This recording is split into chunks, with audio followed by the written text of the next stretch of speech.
Halo,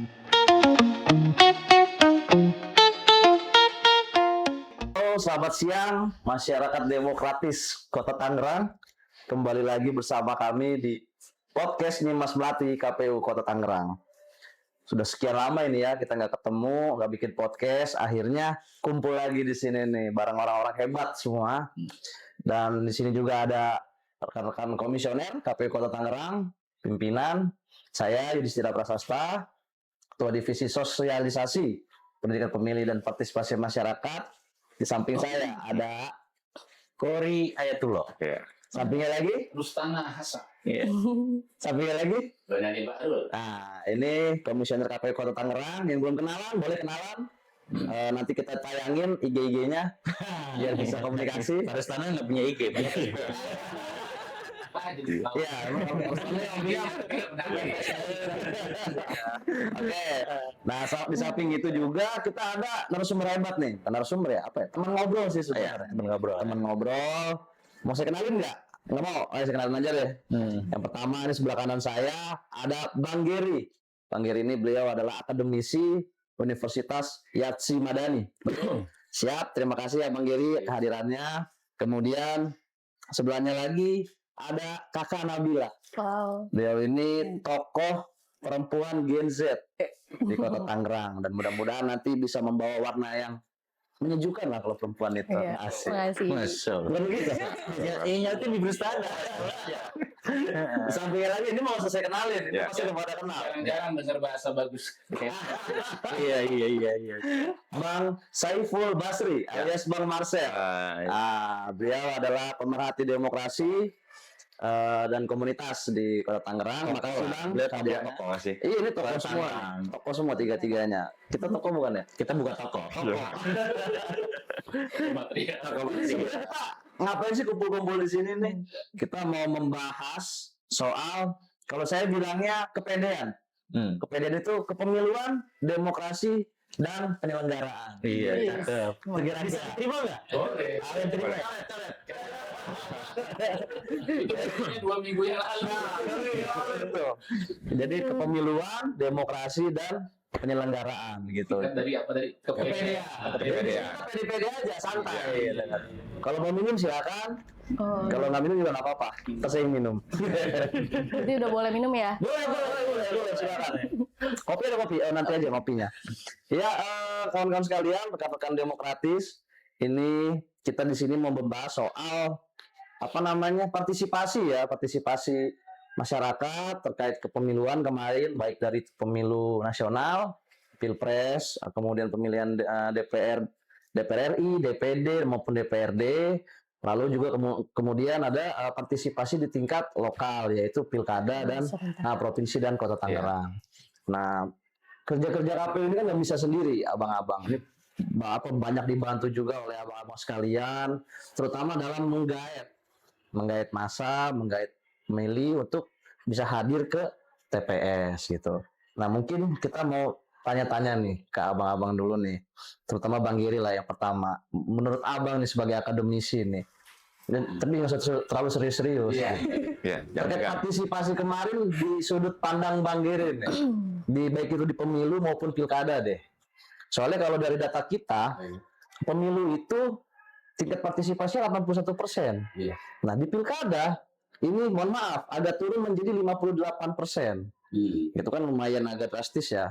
Banyak faktor lah yang mempengaruhi. Nah menurut Bang Giri sebagai akademisi, gejala penurunan partisipasi ini seperti apa Bang? Iya, menarik juga ya Bang ya. Iya. Bicara soal penurunan dari pemilu nasional ke lokal ya. Betul. Gapnya agak lumayan jauh ya. Lumayan. Iya, saya kira memang faktor utamanya adalah soal kejenuhan ya. Soal kejenuhan karena range antara pemilu nasional dengan pemilu lokal kan jaraknya pendek.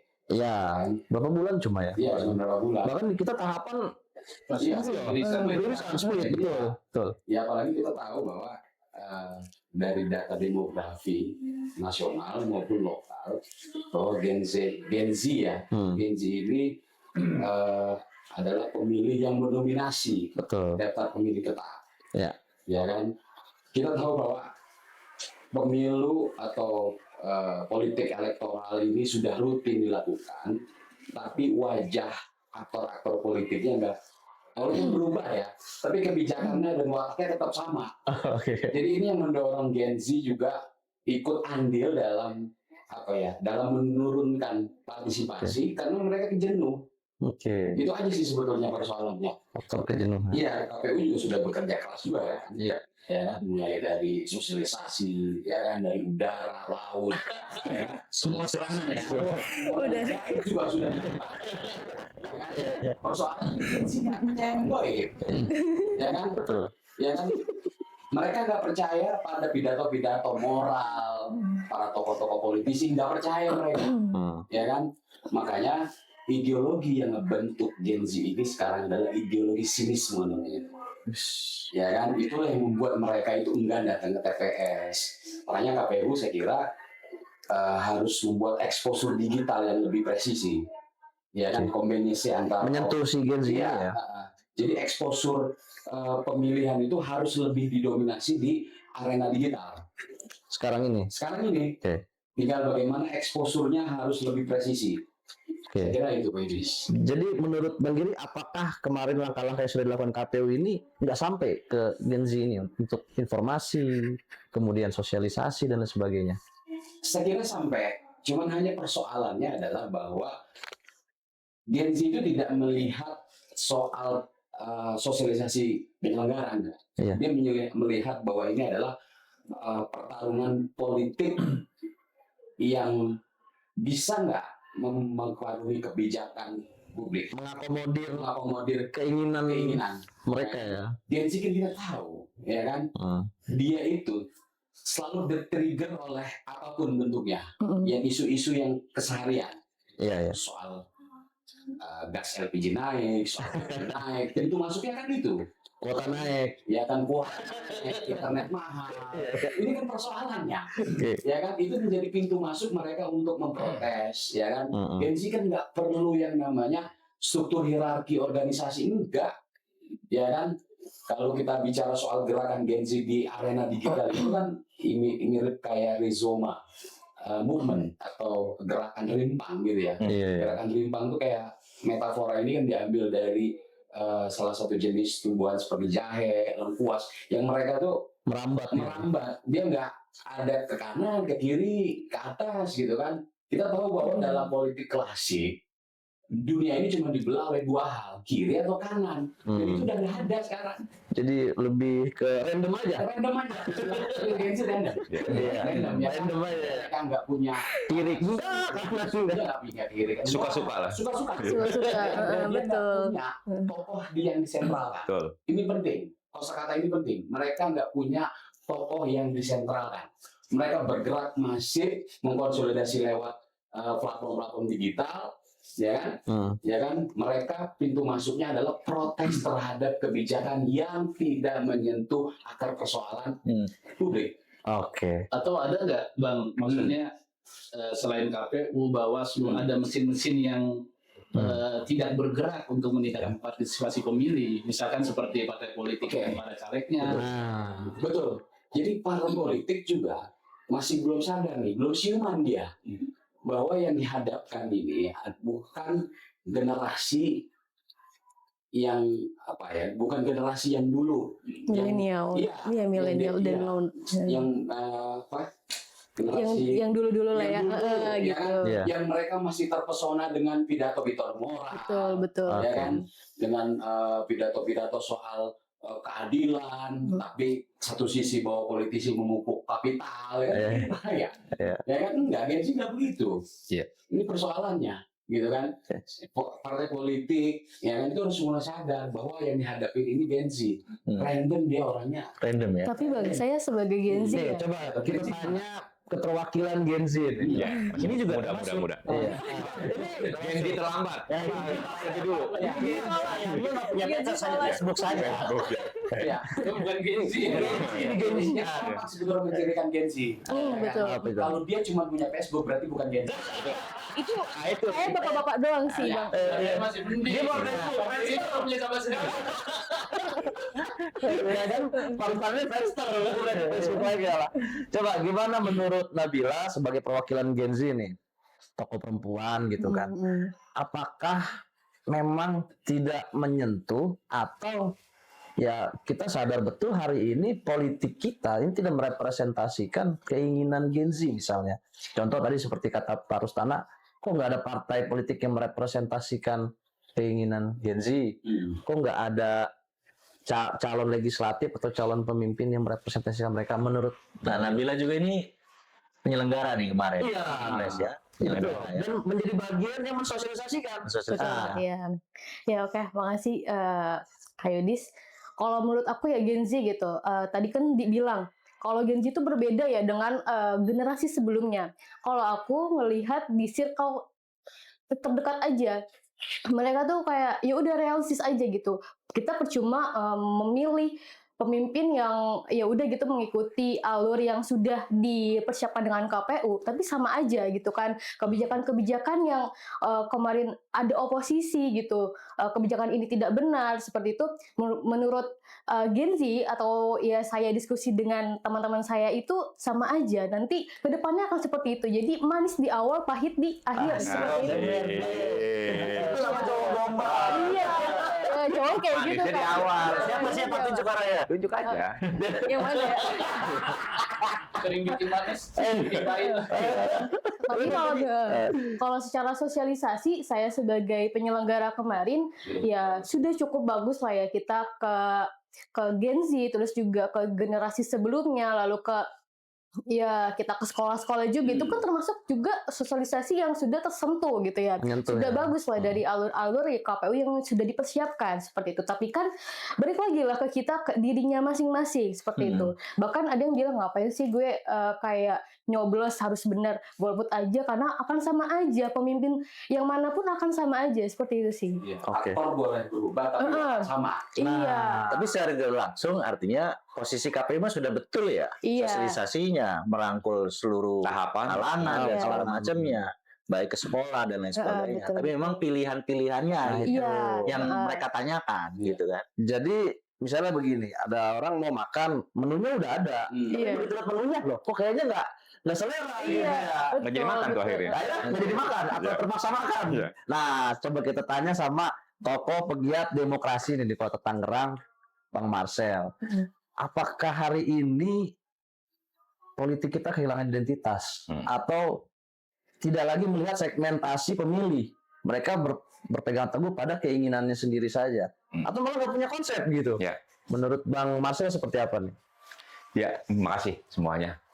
Jadi gini ya, kalau memang saya pribadi dan kawan-kawan dari komunitas penggiat demokrasi, memang kemarin itu kita selalu terlibat, bahkan melibatkan diri karena Ya. tidak Sering jadi narasumber kayaknya. tidak menghendaki menurunnya partisipasi pemilih. Ya. Apalagi kalau kita tahu kemarin itu kelompok Gen Z itu kalau tidak salah peningkatan dalam jumlah pemilih itu 20% kalau tidak salah ya. Ya. Hampir meningkat 20%. Ini kan sangat signifikan sekali di kelompok Gen Z. Cuma kan lagi-lagi kita selaku penyelenggara khususnya berbicara sosialisasi, memang kalau saya lihat dan saya perhatikan kemarin aktivitas dari mulai tahapan, proses penyelenggaraan, sosialisasi, meningkatkan partisipasi pemilih sudah sangat maksimal. Cuma juga lagi-lagi semua kita mempunyai peran yang dan tanggung jawab yang sama. Kita pun masyarakat mempunyai tanggung jawab yang sama dalam rangka meningkatkan partisipasi pemilih. Terutama adalah dalam hal ini saya rasa kalau untuk peran penyelenggara KPU dalam hal ini sudah sangat maksimal. Hanya saja ini berbicara terkait mengenai partai politik, ini kan penting juga. Artinya dia juga karena memang ada konstituennya, merawat jaringan, ini kan adalah bagian daripada bentuk sosialisasi mereka juga, khususnya meningkatkan partisipasi pemilih, tujuan kita sama itu. Nah, memang banyak persoalan-persoalan tantangan kemarin yang saya lakukan ya, dalam mensosialisasikannya. Pada akhirnya, kalau berbicara pemilu nasional, memang hampir 81% Iya. partisipasi pemilih. Betul.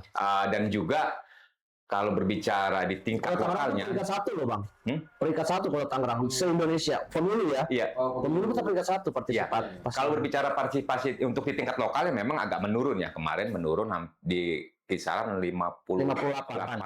Artinya ini ada yang salah kan itu. Ada yang salah. Mengacu kepada sosialisasi ini kan lebih dulu berbicara pemilu nasionalnya. Ya. Kenapa itu maksimal kok yang memang pada akhirnya di pemilu tingkat lokalnya tingkat daerah kok malah menurun. Di mana kan tantangan dan kesalahannya? Memang kalau saya melihat gini ya Bang ya. Berbicara kelompok Gen Z dulu lah yang paling memang kelompok pemula, kelompok baru dalam melakukan pemilihan. Kami sering melakukan bentuk sosialisasi dalam rangka peningkatan literasi, edukasi, pentingnya partisipasi pemilih, pentingnya kita memilih kan itu. Jangan juga pada akhirnya kita juga menerima berita-berita yang hoax dalam hal ini. Itu kan menjadi bagian penting kami dengan komunitas lainnya untuk menyadarkan kepada kelompok Gen Z dalam hal ini, artinya untuk peningkatan partisipasi pemilih. Lagi-lagi hari ini kelompok Gen Z, betul tadi kata Abang, kelompok Gen Z ini ya kelompok yang bebas. Terserah saya, terserah gue. Tapi memang mereka hari ini kritis. Kelompok Gen Z hari ini kritis, dan yang kita khawatirkan adalah muncul sikap apatis. Kemarin saya temukan juga banyak ketika kami dan kawan-kawan itu melakukan bentuk sosialisasi, itu sikap apatis yang banyak.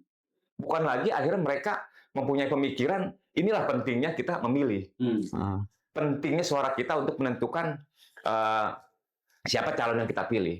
Akhirnya sikap apatis yang lebih banyak mereka. Ya kalau berbicara kemarin di pemilu nasional ini kan ada pileg artinya ya.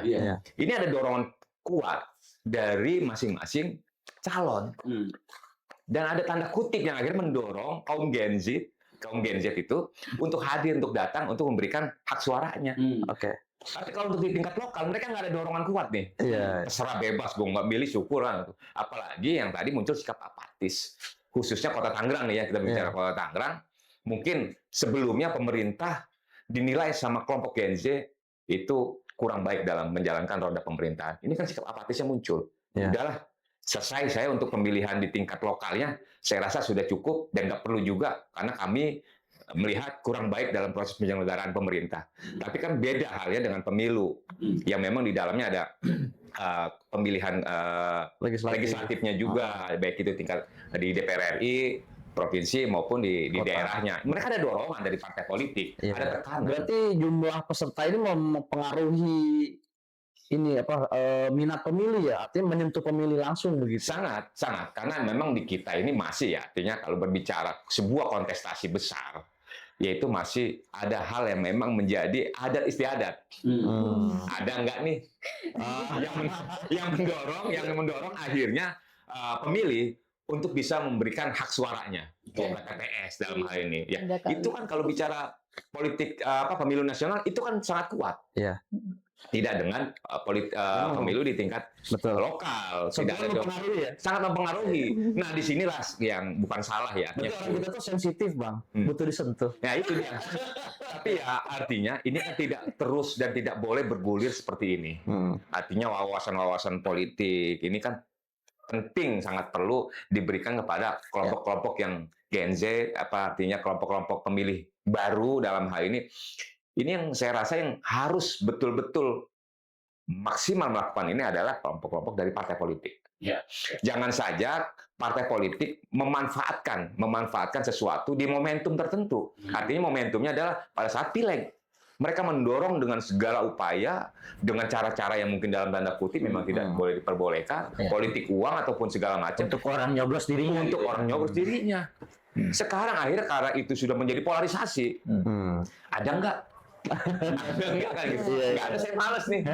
Kan gitu. Dan itu bukan hanya di kelompok Gen Z, saya rasa ya, artinya hampir semua. Karena ini pola di mana yang salah ini perlu sama-sama kita.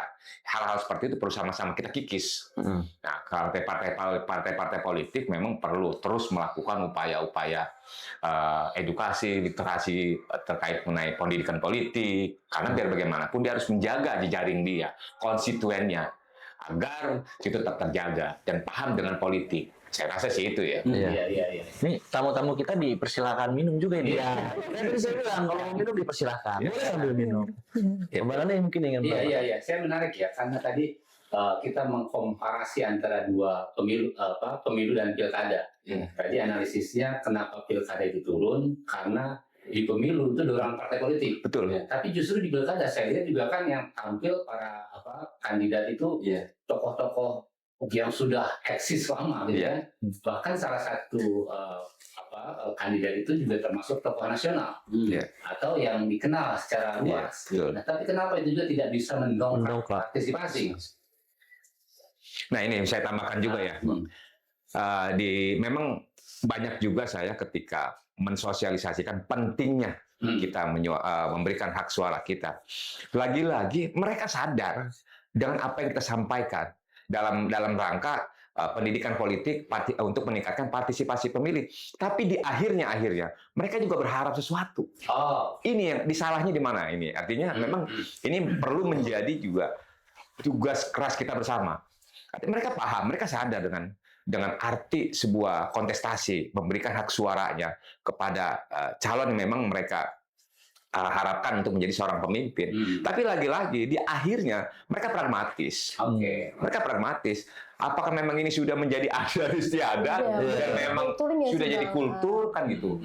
Ya memang juga terkadang ini yang memulai pola ini adalah saya rasa ini partai politik itu sendiri, ya kan? Jadi lagi-lagi partai politik sendiri yang memulai langkah-langkah itu, upaya itu, cara-cara yang memang tidak baik untuk pendidikan politik. Dan itu dinormalisasi begitu. Dan akhirnya menjadi sebuah adat istiadat dan akhirnya sebuah yang memang menjadi kebudayaan. Jadi budaya. Itu akhirnya peperangan itu bukan lagi kepada perang konsep tadi, tapi konsepnya yang tidak baik.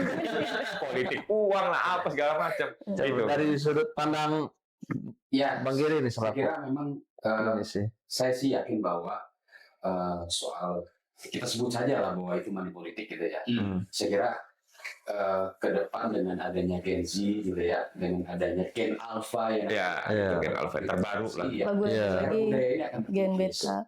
Ya kan, kita harus melihat secara epistemologi misalnya kelahiran Gen Z itu kan karena algoritma digital dan krisis. Krisis. Ingat bahwa Gen Z itu lahir dari situasi krisis, mulai dari resesi global tahun 2008, kemudian pandemi, ya kan, kemudian belum lagi krisis pangan, energi, iklim dan sebagainya. Sehingga itulah yang melahirkan ideologi sinisme, ya kan. Saya kembali ke soal partisipasi nasional dengan lokal, kenapa ada gap yang begitu jauh, ya kan. Kalau pemilu nasional, algoritma digital, karena memang pertarungan Gen Z itu ada di digital, di platform digital, gitu kan. Kalau nasional, pantulan frekuensinya jauh lebih luas, sehingga orang lebih melek, dan itu dikerjakan oleh buzzer-buzzer partai politik dan sebagainya, sehingga tim pemenangan lah. Tim pemenangan lah, kan? Sehingga pantulan di algoritmanya itu jauh tinggi, sehingga orang melek. Isu-isu pemilu hari ini apa, ya kan, kebijakan apa yang ditawarkan. Nah persoalannya, saya kira bukan hanya di Kota Tangerang, di kota-kota lain juga ada penurunan partisipasi karena memang pantulan algoritma sosial medianya itu tidak sekeras saat pemilu nasional. Kalau kita zoom pakai big data misalnya, gitu ya kan. Berapa banyak tim pemenangan dari setiap kandidat ini melakukan kampanye di digital? Kan jelas, kan gampang saja. Kalau algoritma digital kan berapa kali di-searching sama orang. Ya kan? Orang Kediri nggak mungkin men-searching soal pilkada Kota Tangerang. Ya kan? Tapi kalau misalnya menjadi sangat lokal. Sangat lokal, jadi benar-benar terlokalisir. Nah, para aktor-aktor mulai dari penyelenggara, kemudian peserta, itu tidak memanfaatkan aktivisme digital. Ini yang membuat Gen Z itu selain kelelahan kejenuhan dan kelelahan pemilu nasional yang memakan energi yang luar biasa, mereka juga nggak dapat pantulan dari algoritma digital. Asupan informasi yang sehingga akhirnya menjadi cuek. Sehingga akhirnya arena pemilihan di TPS itu dikuasai lagi oleh kelompok-kelompok baby boomers dan yang akhirnya itulah terulang lagi budaya-budaya money politik. Gen Z saya kira saya nggak yakin kalau Gen Z itu termakan oleh apa namanya Gerakan-gerakan money politik gitu. Kalaupun ada, itu cuma sekian persen, Iya. di bawah 10%. Sekiranya itu, menurut saya. Iya. Iya. Ada yang ingin di Nah, itu mungkin ada pandangan lain secara geopolitik, misalkan ketika pilpres sudah ada apa namanya pemenangnya, lalu kemudian DPRD provinsi, DPRD kabupaten kota sudah ada pemenangnya, lalu kemudian ketika pemilu kada atau pemilihan kepala daerah itu menjadi seakan-akan ngapain datang, orang udah kelihatan siapa yang jadi kan gitu kan. Dari ekstra, dari eksternal ya, bukan dari pihak internal yang ngomongnya. tapi kayaknya yang punya pandangan begitu kaum tertentu aja deh. Sedikit aja. Ya, Gitu nggak? iya itu kan politik di bawah karpet. Iya. Itu politik di bawah karpet. Sekali lagi bahwa Gen Z nggak peduli dengan politik di bawah karpet. Nggak peduli dia. Bodo amat. Mau ini diatur sama don-donan atau apapun terserah, nggak peduli. Mereka yang cuman hanya memperdulikan soal kebijakan apa yang lu tawarin ke gua, ya kan? Gitu doang. Ya kan? Kalau eksposur kebijakan kampanyenya enggak ditransformasikan ke dunia digital, itulah yang membuat partisipasi melemah karena tidak ada daya tarik. Ya kan? Gen Z itu nggak ada ngikut-ngikut kampanye klasik, ceramah, tatap muka ya. nggak ada, mereka nggak mau. Geber-geber motor sambil kibar-kibar bendera.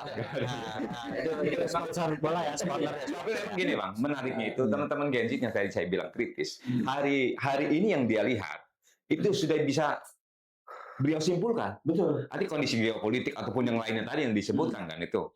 Artinya kondisi yang hari ini terbangun, ini akhirnya mereka sudah bisa langsung simpulkan sehingga kalau memang hari ini terbangunnya kurang baik terhadap geopolitik, sikap apatis itu langsung muncul. Iya. Oh, Sikap apatisnya langsung muncul, ya sikap kritisnya itu langsung muncul. iya. Karena yang tadi abang bilang bahwasanya dia bebas. Jadi mereka Dia itu tidak. lebih mensimplifikasi ya, simpel-simpel aja. Simpel mereka. karena Gak simpel. mau yang rumit-rumit. Tidak mau yang rumit-rumit karena memang dia juga belum masuk fasenya dia untuk berpikiran rumit-rumit. Artinya kelompok Gen Z ini kan ya memang baru lahir, baru muncul. Iya. Inilah dunia politik hari ini, geopolitik, dan bicara langkah-langkah tadi yang tadi disebut. Kalau nggak perlu juga mendengarkan satu asupan dari para calon, nggak penting juga tuh buat beliau. Tapi yang lebih simpelnya adalah apa yang dia lihat hari ini, yang terjadi hari ini, kondisi geopolitik hari ini itu menjadi bisa cepat disimpulkan. Sehingga sikap apatisnya itu muncul kalau memang kondisi pemerintahannya kurang baik atau mungkin kondisi yang lainnya kurang baik. Tapi kalau memang bagus di mata dia, itu akan terpacu. Jadi kalau buat saya menyimpulkan, ya bagaimana kondisi hari ini. Kalau memang kondisi hari ini baik buat kelompok Gen Z, ya artinya bisa juga mendorong partisipasi pemilih. Saya rasa itu sih, Bang. Persis. Nabila nih, saya mau nanya. Saya kan sering buka-buka sosial media juga lah ya. Kayaknya juga banyak gitu generasi-generasi Gen Z yang vokal juga gitu di sosmed kan. Tapi memang ya tanpa dasar atau mungkin lebih ke randomistik aja lah dia gitu. Menurut Nabila, apakah memang kampanye melalui media digital ini efektif? Terus kemudian apakah pola-pola lama semacam kayak money politik, politisasi sara itu memang nggak kena di kalangan Gen Z ya? Bukannya bukan yang harim-harim doang kan. Iya, Dipilih-pilih.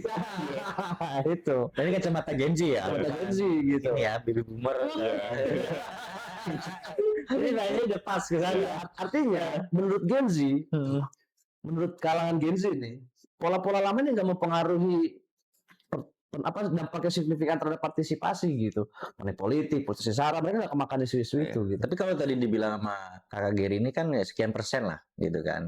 Tinggal memang ada juga nggak sih harapan nih kan Gen Z ya. Iya. Ketika saya milih program nanti apa lapangan pekerjaan, Nah, beasiswa kuliah kah, atau apa ini kan mungkin bagian-bagian yang apa mereka yang lihat gitu. kira-kira bisa ditawarkan dan itu bisa dimakan sama Teman-teman Gen Z gitu ya. Kalau aku terkait teman-teman Gen Z ya, tadi sedikit, tapi disebut sih seperkian persennya. Ya. Cuma sebenarnya tuh kalau dilihat dari teman-teman ya, kita diskus sebelum kemarin pelaksanaan pemilu itu, ya money politik udah menjadi kultur di sini ya, di Indonesia gitu. Kita nggak usah melihat Indonesia, tapi kita melihat di Kota Tangerang sendiri. ini nggak ada kah ini amplop kah atau yang lain-lainnya gitu. Mohon maaf dari kalangan Gen Z. Iya. Kalau berbicara digital ya dengan teknologi yang sudah sekarang semakin berkembang itu bagusnya memang kampanye digital juga harus di-up terus gitu. Iya. Karena kalau bukan dari digital Gen Z kan Jarang membaca koran atau nonton TV, jarang ya? koran kayaknya udah nggak pada baca. Ada. Iya, eranya udah bukan itu lagi, eranya udah digital semua kan. ya. Iya, TikTok ataupun Nah, coba Instagram tuh seperti TikTok itu. tanya Pak Rusana tahu nggak Punya TikTok. apa? Tapi memang lebih banyak pemakaian itu Instagram dan juga TikTok ya. Di situ Kalau Facebook itu Gen Z algoritmanya- nggak? Facebook. Enggak udah. Kayaknya- Kayaknya udah Saya enggak sih. bukan mempromosikan Facebook bukan. Tapi dengan buka Facebook itu yang Instagram masuk, yang TikTok Iya. masuk. Itu Ini endorse semua. bukan ya? Facebook sama Iya, jadi nggak perlu buka yang lain.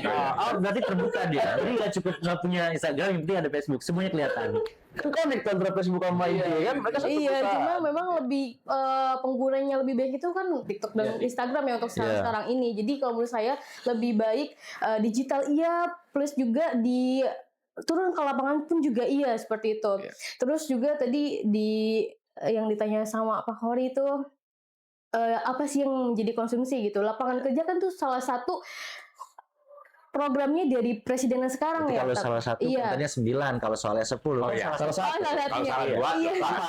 Lapangan kerja. Ya, Iya. pada saat Kalau ini salah kan tiga, pengangguran semakin meningkat ya, walaupun seperti di data itu sudah menurun. Ya. Pada faktanya itu tidak, menurut Susah saya nyari lapangan susah. pekerjaan. Iya, ya mungkin salah satu pencari pekerja juga itu sulit gitu. Banyak banget kualifikasi yang diatur seperti itu minimal Tapi umur. Nabila udah kerja. Alhamdulillah sudah Nah, kerja. kalau belum kalau Gajian? nanti tinggal Belum kerja. Gitu. Lebih ke lapangan kerja aja karena sudah dijanjikan 19 juta lapangan pekerjaan gitu. Tapi kan saat ini belum ada gitu. Job fair yang diadakan juga hanya formalitas saja gitu. Tapi nyatanya ketika sudah memasuki tahapan selanjutnya tidak ada. Nah ini pemirsa ini realisasinya. unek-unek Gen Z ya. Iya Ini bukan benar. KPU ya. Ya kalau dari kacamata Gen Z gitu. terkait mengenai Gen Z ini kan memang jadi polemik ya, banyak persoalan ya. Betul. Ya artinya bagaimana kita memformulasikan agar bisa masuk ke kelompok-kelompok Gen Z ini. Sebelumnya pada saat itu saya ini kan dengan komunitas-komunitas untuk meningkatkan partisipasi. Saya memang lebih fokus pada kelompok Gen Z. Betul. Tapi pada faktanya mereka kami undang. Yang hadir bukan Gen Z. yang hadir Gen Z. Ibu-ibu, nenek-nenek. Iya, Kan betul. itu. Karena berpikir ada yang salah di mana saya pikir. Saya Pinjam memang lah yang di Danau Cipondo. fokus saya kepada kelompok muda ya, Iya. Gen Z kan gitu. Tapi kok lebih tertarik yang kelompok tuanya. Ya saya juga berpikir apa yang salah kan gitu. Kita terus-menerus menyuarakan nantinya kelompok Gen Z dalam hal ini partisipasinya memang perlu sangat ditingkatkan. Baik dari semua sisi. Dari digital kan. Digital juga kadang-kadang memang bagus. Ada juga yang FOMO. Iya. Ikut-ikutan. Kalau lagi tren ini dia ikut. Padahal dia nggak tahu esensi persoalannya. Iya. Kan itu. Ada yang ikut-ikutan juga. Memang seru juga kalau bicara Gen Z. Gitu. Iya. Kami juga mengalami ya ketika melakukan sosialisasi di tingkat kelurahan-kelurahan itu ya. Iya. Ternyata yang datang ya Gen Z. Jarang yang Gen Z tuh Itu memang balik lagi sih tadi benar yang dikatakan sama Kak Gedi juga Gen Z itu kan bebas ya, apatisnya itu tinggi banget gitu. Saya juga pernah ngajak lah teman-teman untuk kayak berpartisipasi gitu ya, mau jadi penyelenggara ataupun ke yang lainnya seperti itu. Khususnya untuk perempuan, kenapa sih saya sendiri susah untuk mencari teman gitu, untuk jalan bareng gitu, untuk perempuan di usia-usia saya ini. Nanti tolong temenin Nabila agak susah nyari teman. Saya pakai masker dulu dong. Nanti tuh Saya juga mau gitu. ya untuk berpolitik gitu ya. Iya. Jadi mereka mikirnya ngapain lah gue sampai ke sana. Pusing, capek, kan gitu. Capek, Sama ya, aja. sama aja. Terus ya kita cuma menjadi pengikutnya aja gitu. Nah, saya bilang kalau bukan kita siapa lagi gitu. Kalau Kalau bukan kita ingin mengubah, kita harus masuk dulu gitu. Jadi PPK itu kan berlima ya. Iya. Berarti dari 5 anggota cuma kamu doang ya.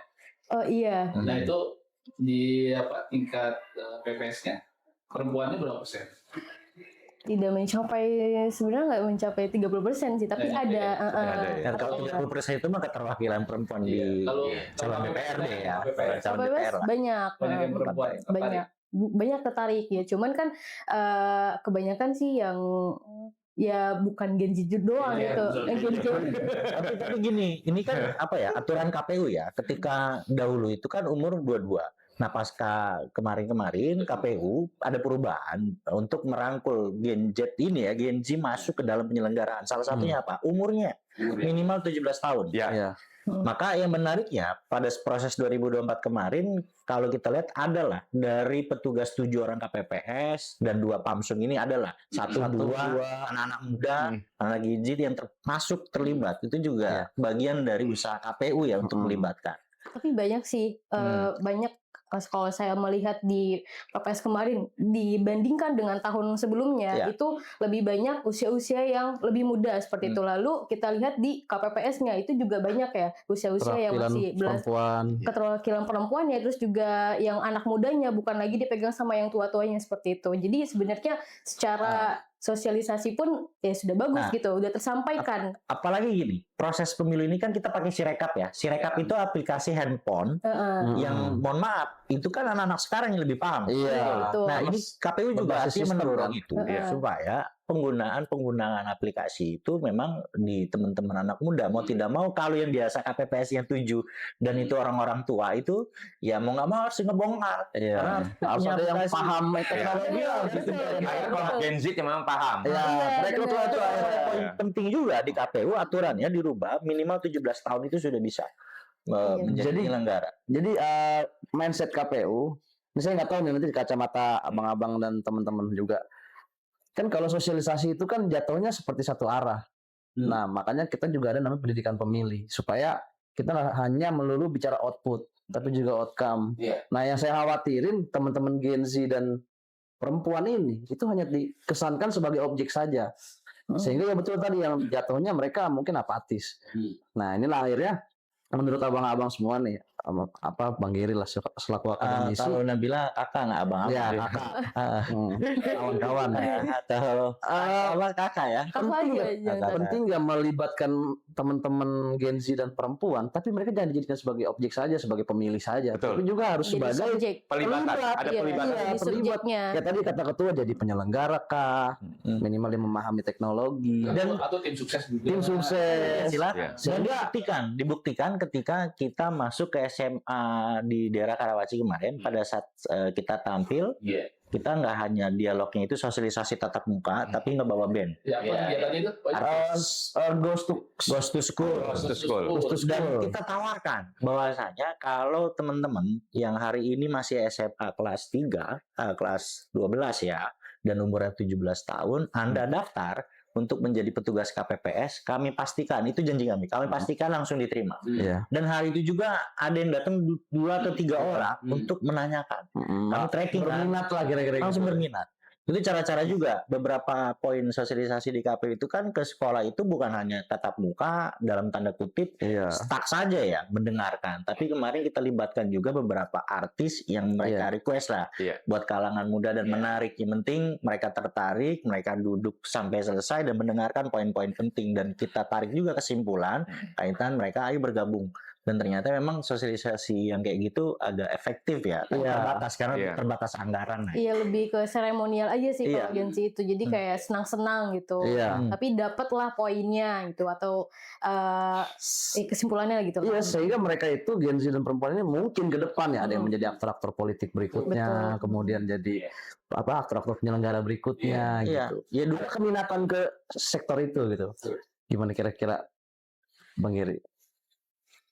Ya, memang kalau Gen Z ini kan memang tadi jangan selalu kan jadi objek. Memang dia akan mau, karena dia tuh mau selalu tampil, berkarya. Iya, salah satu karakter dia pengen ini maunya divalidasi terus, cari validasi terus ya. Memang betul, dia mau divalidasi terus. Karena tadi saya bilang bahwa Gen Z itu lahir dari situasi krisis, krisis yang menghantam Gen Z itu, sehingga tadi ideologi sinisme muncul, makanya dia perlu validasi dan sebagainya. Nah, bisa jadi mungkin ke depan KPU bisa mengkonstruksi kegiatan sosialisasi itu, di mana Gen Z yang justru jadi Penyelenggaranya gitu. jadi Subjeknya ya. Oke. Ya. Ini ada ada 2-3 kegiatan sosialisasi. Sosialisasi. You coba, Mereka melaksanakan kegiatan. Iya, Atur juga ya. Iya. ya kan? Anggarannya sekian. Ya kan enaknya Gen Z itu dia nggak akan nanya anggaran berapa. Iya. Ada berapa mereka kerjakan sesuai dengan itu ya. Iya, dan Lanjut. kreativitas mereka jauh lebih unggul. Baik. Iya, ketimbang NGO yang sudah usang ini, loh. Ya kan? Benar. NGO yang sudah usang ini kan belum kegiatan belum jalan, tapi mereka udah Asumsi ini udah. Untungnya berapa nih? Tapi kalau Gen Z, karena memang mereka terbiasa mengorganisir kegiatan-kegiatan Betul. yang sifatnya publik, ya. Iya. Itu Dan mandiri ya. dan mandiri. Iya. Mereka nggak akan nanya berapa anggaran enggak. Iya. Mereka sudah dilibatkan, sudah senang. Kalau NGO, Ormas, OKP yang lain yang sudah usang ini kan mereka berpikirnya linear aja dari dulu Iya. sampai sekarang ya gitu. Iya. Ya saya mohon maaf, memang itu Betul. faktanya. Ya, sisanya ada nggak nih? Ya kan? Ini pengalaman. Tahu. Karena kita juga Nggak ada ya, jangan. pernah jadi masuk bagian sih. Iya. Jadi paham ya. Iya. Iya. Ya kita dulu akan mengulang itu ya. Kita waktu di pemilu 2019 ketua kita masih Betul. ingat ya. Nah. Itu kita memang ada Relawan ya, 10 sosialisasi segmen. itu ke 10 segmen. Ya. Jadi mau komunitas apa kayak disabilitas, komunitas keagamaan, Marginal. marginal. Nah, Termasuk kita melakukan itu yang 2019.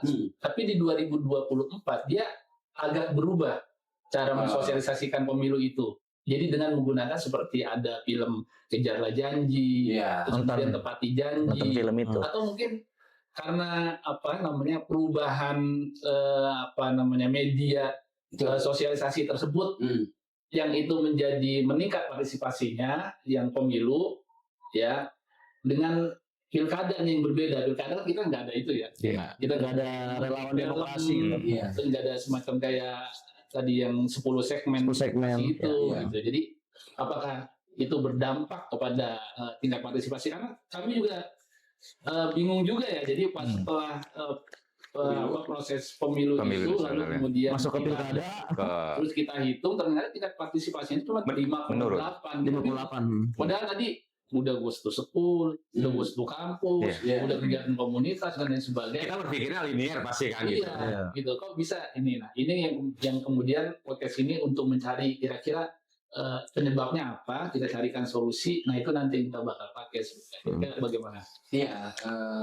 Tadi singgung ya. Saya pikir kaitan tadi dengan tadi. konsep pelibatan itu Pelibatan, memang harusnya begitu. Kan saya nggak tahu ya bagaimana soal struktur anggaran sosialisasi, ya kan? Yang tahu cuma Pak Yudis, Iya. Adip ya. Koordinnya kan, ya pasti kan ada gelondongan anggaran sosialisasi, gitu kan? Tinggal bagaimana kerja-kerja artikulatifnya yang presisi untuk menggait partisipasi, Partisipasi. gitu kan? Kan sederhana saja logiknya bahwa KPU RI membuat film Kejar Kejar janji, janji, tepat dan janji. tepati janji. Itu kan penanda bahwa KPU ngeh bahwa asosiasi ini adalah asosiasi model Gen Z, Iya. ya kan? Ya gitu, maksud saya bahwa udahlah sosialisasi gaya-gaya Romawi, gaya-gaya Abbasiyah udah dibilang. Ya, Abasnya mah bunuh-bunuhan. gaya-gaya Abbasiyah, Romawi, ya kan? Romawi, bunuh-bunuhan, Romawi. Karena kita masuk ke arena yang kita nggak menduga loh, Ya. arena Gen Z ini, ya kan? Ya. Betul. Benar-benar loh. Madagaskar itu rezim yang diruntuhkan oleh konsolidasi Gen Gen Z. Gen Z. Sama kayak Ya Nepal. kan? Nepal. Ya kan, Korea Selatan Iya. itu untuk menekan parlemen agar cepat mengesahkan undang-undang kesetaraan gender itu lewat Gen panggung Z. digital. Ya, lewat dunia maya. Iya. Karena Gen Z cepat. Iya, Iya, cepat. Mereka mau konsolidasi di dunia maya. Iya, Maksudnya lebih sudah cepat. kaya. Ya kan, maka Gen Z itu Prancis. semacam Ya. kayak punya kecerdasan kolektif, Iya. Ya. ya kan, kecerdasan ya? kolektif yang Ditunjang dengan artificial Iya. intelligence ini. Nggak, kalau begitu saya khawatir nanti ada wali kota dunia maya lagi. Dunia maya. Bisa jadi. bisa jadi Iya. kita nggak akan tahu gitu kan. Ingat dulu bahwa untuk menjatuhkan rezim itu perlu ada revolusi yang berdarah. Sekarang enggak, Iya, Iya. platform ya digital. kan? Sekarang untuk menjatuhkan Sangat mudah. ya kan sebuah rezim cuman hanya perlu mikroaktivisme. Apa itu mikroaktivisme di dalam dunia digital? Posting, share, like, Subscribe. Subscribe. gitu aja. Yang penting ada kuotanya. Ya. Iya benar. Di mana Yang dibutuhkan adalah kuota. jari itu lebih cepat daripada Betul. kebijakan birokrasi gitu loh. Ya, saya tambahkan mungkin Menurut itu. pemerhati demokrasi nih, kira-kira fenomena digitalisasi ini berbahaya ya sih? Maksudnya untuk iklim demokrasi kita lah. Iya, kalau berbicara media-media sosial digitalisasi ini kan bagaimana penggunanya ya. Kita perlu memberikan satu penyadaran agar kita menggunakan itu dengan bijak. Kadang-kadang nggak bijak ya. Nge-share kemana ya? Ini yang nggak Iya. bijak sama. Bajak saja.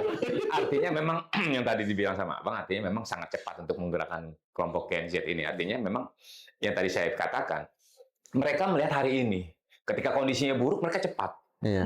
Apalagi untuk mengorganisir kelompok-kelompok yang memang setara dengan beliau Iya, dan juga bisa langsung bersamaan bergerak ketika melihat kondisi dia, tapi dia tidak berpikir ke belakang. Iya. Atau mungkin berpikir ke depan, di belakang ini siapa? Ada yang menggerakkan atau tidak? Ke depannya dampaknya seperti apa? Mereka itu agak sedikit berkurang tuh, tapi apa yang hari ini menjadi ini bagian Fenomena seperti aja. kelompok, fenomena itu menjadi sebuah kesimpulan buat dia. Ya cuma bicara beban kerja. Lagi-lagi beban kerja ini kan bukan hanya bertumpuk pada KPU, Nah. penyelenggara kan itu. Saya sih sangat berharap, saya rasa KPU sudah menjalankan proses tahapan sampai penyelenggaraan. Gitu. Ya, lagi-lagi kita tekankan juga kepada partai politik, karena biar bagaimanapun partai politik itu mempunyai tanggung jawab terhadap partainya untuk terus membangun organisasinya dari jumlah konstituen. Jumlah konstituen baru ini pasti hadir dari kelompok Gen Z. Dia pasti mencari.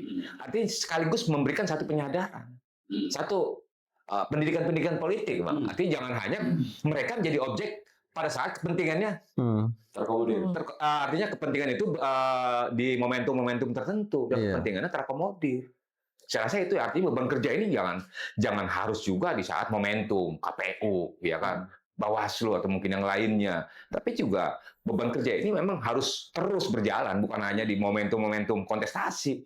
Karena kan dia terus mencari nih partai politik itu. Ya, artinya konstituennya, jejaringnya, akar rumputnya ini perlu juga penyadaran. Jangan bermain di akhir yang tadi saya katakan. Ya kan? Ketika dia sudah mempunyai kos politik, money politik yang muncul, ya udah selesai dia main di akhir. Pembinaannya nggak ada, regenerasinya nggak terbangun. Ya itu kita harapkan. Tapi akhirnya belajar dari beberapa kejadian hari ini ya di beberapa negara, keputusan dan lain sebagainya diambil lewat apa namanya? Nah, ya tanpa ketemu dulu dan segala macamnya. Nah ini kan teman-teman yang hari ini duduk di kursi parlemen dan segala macamnya juga akan berpikir ulang ke depannya. Kita harapkan ya tadi mereka memanfaatkan media sosialnya, terus bisa programnya apa yang sudah dikerjakan apa, ini kan bisa dinilai juga kan oleh teman-teman muda. Jangankan politisi gitu kan, mereka sudah mulai ganti. Saya aja kan dekat dengan Gen Z ketarik nih. Jadi kayaknya Tapi Gen Z ini bisa naik kalau elemen siapapun, kalangan manapun. kalau Punya kecerdasan yang unik loh. kalau nggak salah itu partai politik mempunyai anggaran ya per tahunnya, dihitung dari jumlah kebesaran rupiah, dihitung dari jumlah Konversi kursi, konversi suara. Artinya kan ini anggaran ini juga bisa dijadikan ruang-ruang untuk memberikan pemahaman dan penyadaran politik juga. Saya setuju itu. Jadi saya juga hari ini juga miris juga. Artinya saya pernah dengar dari salah satu calon. Ketika dia mau ada niatan, dia hanya menyiapkan anggaran. Dan dia tidak perlu mensosialisasikan dirinya hari ini, mulai sejak Jauh-jauh hari lah ya. Jauh-jauh hari, artinya investasi sosialnya memang harus ada. Iya. Tapi mereka mempunyai pola pikir saya bermain di akhir. Iya. Ini kan pola-pola yang nggak bagus buat partai politik. Itu pola-pola zaman-zaman Abbasiyah. Ya kan, bahwa politik ini kan main panjang. Iya. Ya kan, main panjang politik itu. Ya kan, bahwa perubahan perilaku pemilih itu pasti berubah. Iya. Betul. Ya kan, gitu. Jadi orang tuh masih berpikir bahwa perilaku pemilih masih begitu status quo-nya gitu kan. Bahwa udah itu udah dibongkar, udah hancur lebur itu dibongkar sama Gen Z itu. Iya. Iya, karena memang kita punya pengalaman ya Bang. Ya, Abang bilang kemarin Bang mengisi di seluruh anggota DPRD kota Pak Banani kemarin jadi pemateri. Kata Pak Banani ada 3 inti kita aktor ya. Aktor itu, aktor pemilu ya. Ada peserta, ada penyelenggara, dan ada Milih. ada pemilih. Nah kita peserta itu ketemunya pas lagi tahapan doang. Iya. Sekarang pas sudah pada jadi udah Selesai. ketemu. Saya juga. Iya. Padahal tadi betul kata Bang Marcel itu. Jadi masih ada tugas dan tanggung jawab seperti pendidikan pemilih. Iya. Terus Iya. panjang itu jadwal dari sini apakah dirumuskan anggaran terkait sosialisasi dan sebagainya. Iya, betul. Sorry, iya. Jadi ada sedikit perbedaan istilah ya. Kalau penyelenggara itu tugasnya melakukan pendidikan pemilih. Iya. Ya, tapi kalau partai politik seperti Iya. yang Bang Marcel bilang tadi, itu pendidikan dan pemahaman politik. Politik. Nah, Jadi bukan pemilih. Betul. Iya, Iya. iya. Iya. Tapi kan akhirnya mereka punya tanggung jawab untuk memilih Nah, gitu. kita Dari itu pendidikan bagian- politik. Iya, bagian kecil dari secara keseluruhan ya. Iya. Kalau penyelenggara kan hanya pada tahapannya aja biasanya. Iya. Pentingnya. Tapi kalau partai politik, Semua Sepanjang mereka waktu. lebih besar. kalau Lebih saya besar, betul. iya, ini Gitu. bagi kesini jadi nyalain partai politik kita. Nggak jadi persoalan. Ini bukan menyalahkan. Ini bukan menyalahkan. Bucket gitu ya. Tapi menyadarkan. Iya. Tidak menyalahkan, tapi menyadarkan agar mereka tidak bermain pendek. Iya. Kata abang ini kita bermain panjang. Ada artinya jejak penjaringan kan Iya. gitu. Bisa mereka kita rekrut menjadi konstituen. Atau Kan memberikan pertama- masukan kepada partai politik calon-calon yang untuk besok mencalonkan diri Iya, iya. mungkin apa yang masyarakat inginkan segala macam ini juga bisa dilakukan. Betul. Bisa dilakukan. Tinggal bagaimana partai politiknya serius atau tidak. Nah, karena gini, kapasitas KPU ini kan bukan pada proses yang Itu seperti betul. itunya. Betul. Proses tahapannya, Hmm. proses bagaimana orang masuk ke TPS ketika 5 surat suara. Ini yang orang tua nggak bisa nggak salah nyoblos. Iya. Bagaimana proses-proses daftar pemilihnya, terus sosialisasi berapa partai politiknya, Iya. siapa calegnya, Teknis segala lah. macamnya, lebih pada ke situnya. Betul. Tapi bukan pada saat program ketika mereka jadi. Iya. Ya kan, ketika mereka jadi itu udah selesai tuh. Iya. Wah, udah nyenggol di situ langsung balik.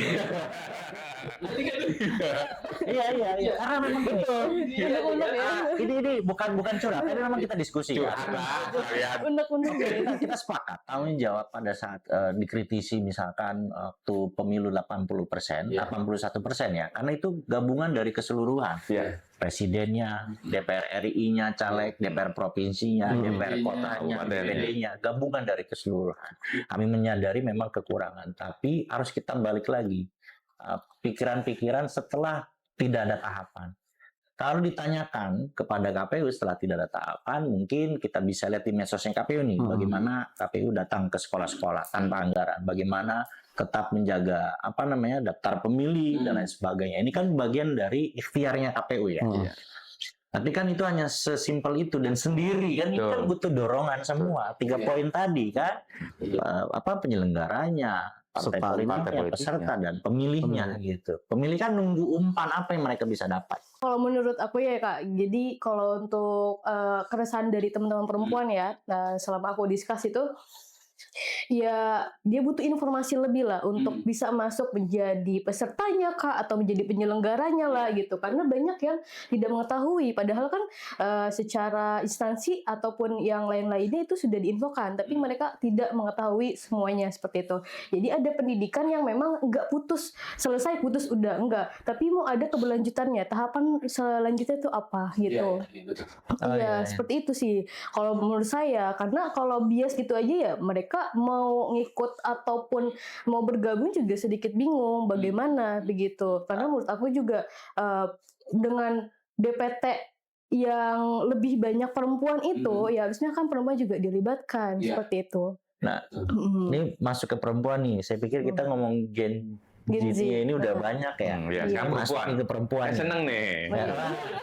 Ya, ada Agus. Udah mulai masuk begitu saya tunggu sebetulnya dari tadi. Ya kan, kalau bicara perempuan tadi kan sempat di-spill lah mana Nabila kaitan dengan tapi perempuan itu sendiri seperti apa dalam hal pemilu, dalam hal politik di kacamatanya Nabila lah. Sebenarnya pertanyaannya simpelnya gini.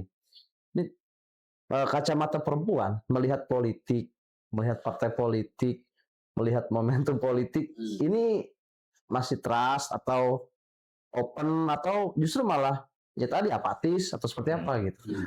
Kalau yang aku simpulkan ya gitu, sebenarnya sih 50-50 gitu. Ada yang memang ada yang trust juga, tapi juga ada yang apatis gitu. Kan sebenarnya balik lagi ke dirinya masing-masing gitu.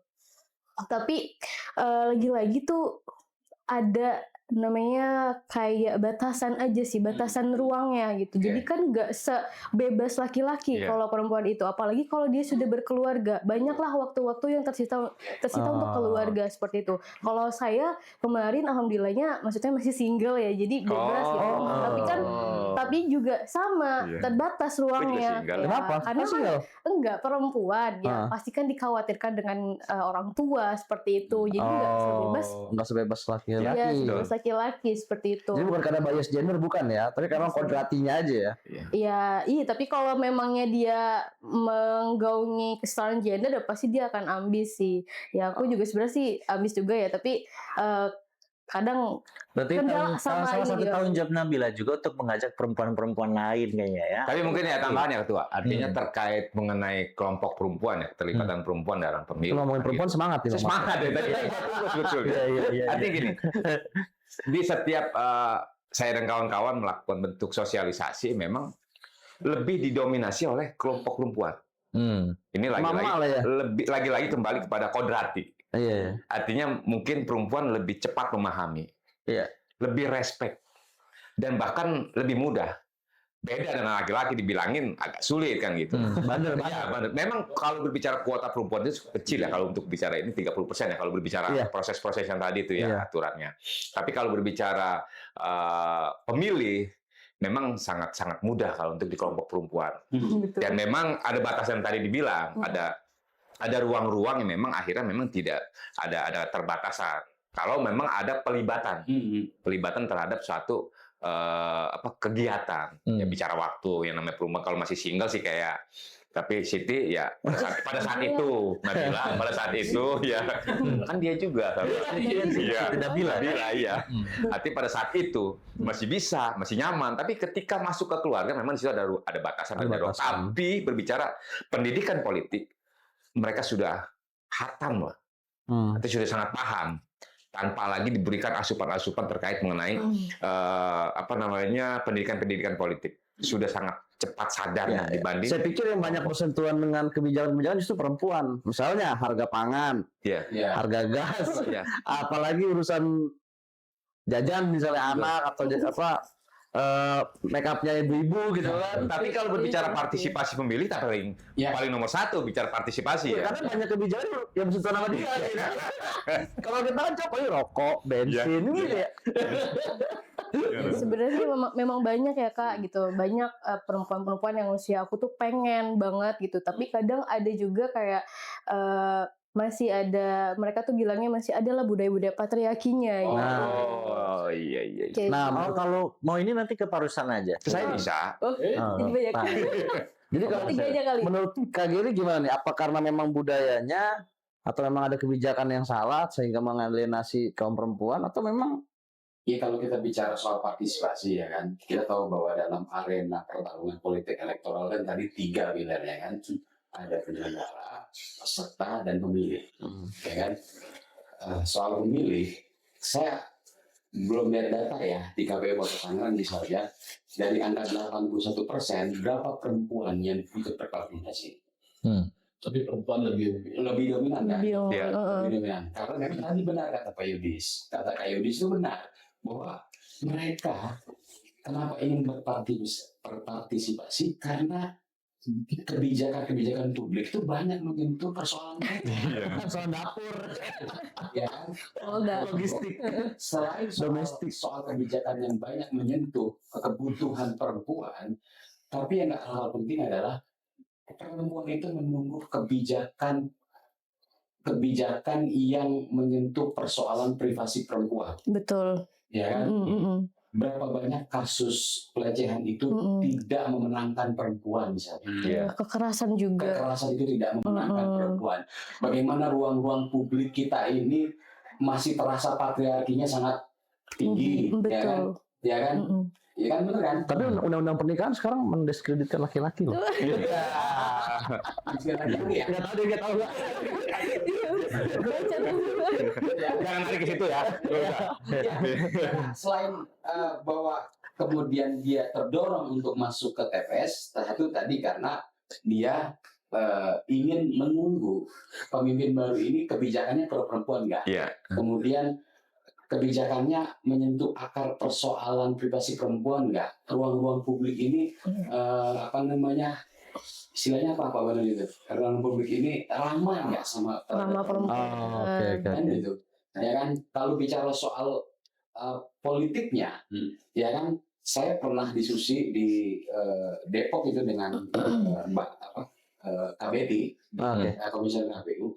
Dia salah satu tokoh perempuan yang mendukung betul soal 10% 30%. Kuota. Kuota 30%. itu harus intervensi. Ditambah. Harus Ditambah. intervensi. 30% tapi real. Ya. Oh, 30% bukan dari untuk pencalonan saja, tapi sampai ke duduk, sampai ke parlemen ya. Iya. Berarti bisa lebih itu ya kalau untuk ininya, Iya. bukan hanya 30%. Iya, bisa lebih. Dan Bu Betty itu adalah salah satu tokoh perempuan, aktivis perempuan yang mendorong parlemen itu bukan hanya soal wacana, tapi real. Iya. Bukan syarat saja ya. Bukan syarat. Pencalonan, tapi adalah syarat parlemen itu harus diisi 30% perempuan. Ya kan, karena agar suara perempuan-perempuan yang mendukung partisipasi pemilu itu tinggi, ya perempuan. Iya. Mereka harus membawa visi perempuan. Betul. Aspirasinya perempuan. Perempuan, gitu ya kan. Tapi memang ya Kak Geda kok sedikit menanggapi ya untuk perempuan itu yang 30% kuotanya untuk masuk ke parlemen. Lagi-lagi yang aku pernah baca itu memang perempuan itu diposisikan tidak strategis. Jadi untuk masuk ke parlemen dan memenuhi 30% itu menurut aku memang sedikit sulit karena dia ditaruhnya di posisi yang tidak strategis gitu loh. Oh, di penomoran. Iya, gitu. penomorannya. Kalau untuk yang politiknya ya seperti itu. Iya, makanya Itu balik lagi ke partai politik. Iya, balik lagi ke partai politiknya untuk penempatannya khusus untuk perempuan itu. Jadi bukan hanya pencalonannya saja, tapi parlemennya aja Tapi kalau masih kurang. aturan KPU-nya sudah agak sedikit pro dengan perempuan. Ketika misalkan suaranya sama, ya kan, dapilnya sama, sebarannya sama, nanti ada gender yang lebih menang, begitu Pak Kadif ya. Itu ada Dan aturan. perempuan yang lebih diutamakan. Iya. Dapil juga harus ada perempuan, itu wajib. Kursinya maksudnya yang Di satu dapil satu partai bila mana dapat satu kursi dan ada 2 orang caleg gitu kan, suaranya sama, sebarannya sama, nanti jenis kelamin Ditentukan oleh Menjadi penentu. perempuan. salah satu poinnya Iya, itu ya. menjadi penentu. karena perempuan mah jago ini mempengaruhi orang. Mempengaruhi kaum Adam. Itu lagi Ini kayak baru sana harusnya nggak guntingan, harus guntingan dulu makanya. pemilih itu jago banget. perempuan. Mengaruhi dompet juga kali. Sambil nyendok nasi ke suaminya. Iya. Pilih si Anu. Iya. Nah, ini pengalaman pribadi. Iya. Dan bisa jadi penentu ya. Pribadi yang Pribadi. tekanan Iya. dalam tetangga-tetangganya lagi makan. Berarti penekanannya bukan dari eksternal ya. Dari internal. Iya. Kalau nggak salah kalau lu Pak Istana ke istrinya Iya, berarti. berarti. Udah gue krokin lu gitu. Iya, gue kerokin. Pengalaman. Nih, gimana sebagai tokoh pemerhati demokrasi nih? Partai politik apakah sudah pro terhadap perempuan menurut tanggapan Kanabila tadi? Kayaknya kurang di posisi strategis atau kurang di posisi Langsung dijawab kan itu ya. Ya artinya Bang Masal gimana? ya kalau menurut saya betul ya. Tadi juga Nabila sudah sampaikan bahwasanya Soalnya yang bisa nge-prioritin parpol itu apa? ya ruang-ruang itu masih diberikannya tidak terlalu terbuka lebar buat kepentingan-kepentingan kelompok perempuan ya. Tadi mulai dari tahapan itu saja sudah jelas ada kriminalisasi tuh. Nomor-nomor yang mungkin yang tidak terlihat oleh masyarakat, artinya ruang di situ aja udah bisa terlihat. Dan perempuan kayak pelengkap doang dong. Akhirnya seperti itu. Oke. Akhirnya seperti itu. Nah ini juga permohonan tadi dari Nabila bahwasanya berikan ruang yang sama. Kan itu. Tadi juga abang kita bicara bahwasanya 30% itu konkret loh. Di parlemen konkret. Artinya kan bisa prasyarat itu bisa lebih, bukan 30%. Kalau konkretnya 30%. Bisa jadi prasyaratnya adalah syaratnya bisa 50%, mencapai 50%. Ya ini juga memang harus konkret seperti itu gitu juga. Tapi emang gini juga, Bang. Artinya kuota itu sudah sudah dipenuhi 30%. Tapi kadang memang perempuannya itu yang susah untuk mengisi. Yang perempuannya itu Batasan-batasan itu ya. SDM Yang di partai ya. Di partai ya. Karena dikasih ruang. Di partai itu sendiri gitu ya.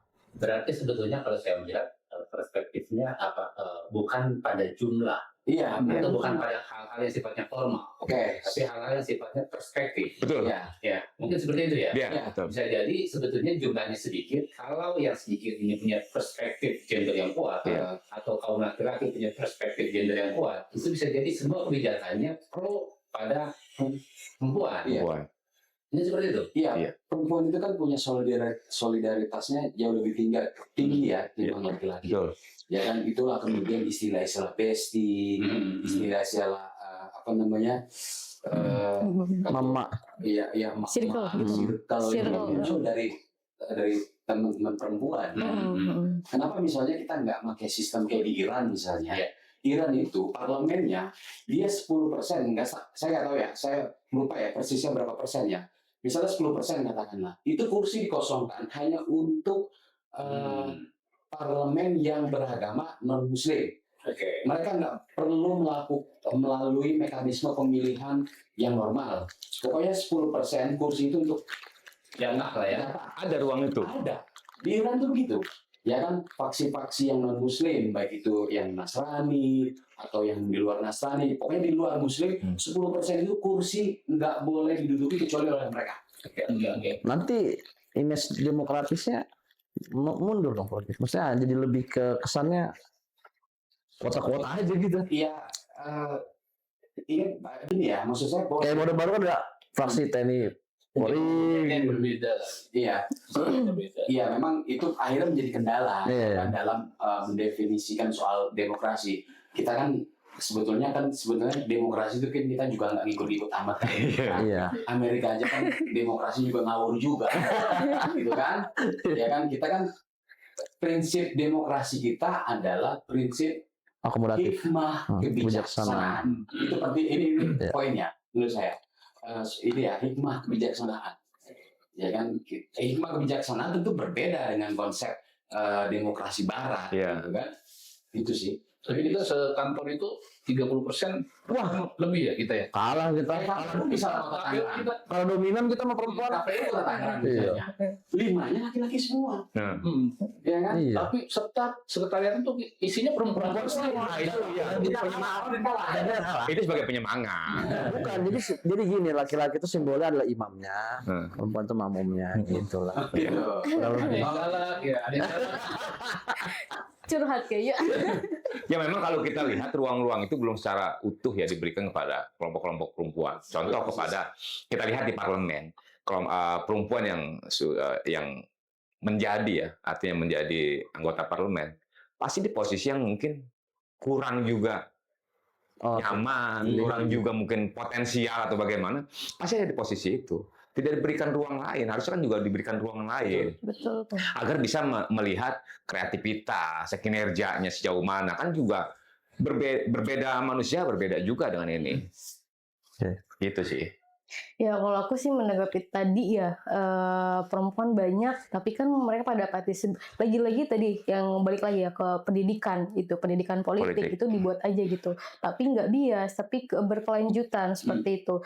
Jadi kan sebenarnya gini ada yang pernah cerita ke saya gitu. Saya tuh nggak cocok untuk masuk ke sana. Kenapa? Karena secara kompetensi dan juga pengetahuan saya kurang gitu. Jadi seperti maaf banget ini ya direndahkan lah sama yang ya kebanyakan laki-laki. Itu tadi kan budaya patriarki seperti itu.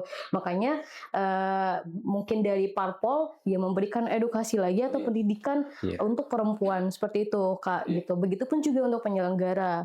Kan kemarin kita lihat di penyelenggara di pemilu atau pilkada sebenarnya kan belum memenuhi ya secara 30% tersebut gitu.